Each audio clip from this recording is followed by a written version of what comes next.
ગૌતમને પૂછવા ગઈ જમવાનું શું બનાવવાનું સાથે. ગૌતમ કે જે બનાવું બનાવી નાખ. તો હું ફ્રીજમાં જોવા ગઈ તો હવે જોઈ લેવી શું પડ્યું છે શાકભાજી. તો ફ્રીજમાં જોયું તો ટમેટા મરચાં 2 બતાય છે, બીજું તો કાંઈ છે નહીં. તો હું બનાવશું હવે. તો હવે આનું ભાત બનાવી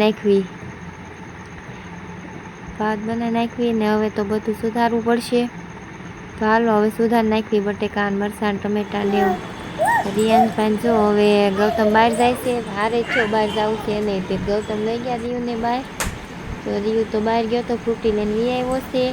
ગૌતમે જો સાજ દૂધ ને એવું બધું લેતા આવ્યા છે બહાર ગયા હતા. હાલો હવે જમવાનું થઈ ગયું છે, ભાત બની ગયા છે. રીયુભાઈ જમવા મળ્યા છે, આવો બધા ભાત ખાવા. અને ગૌતમે જો ખાવા મળ્યા છે હવે ભાત. હારું હાલો આપણે જો જમીન થઈ ગયા છે નવરા, ક્યાંક બેસવા જઈશું ને આપણે. હાલો હવે જાવી બેસવા. Like share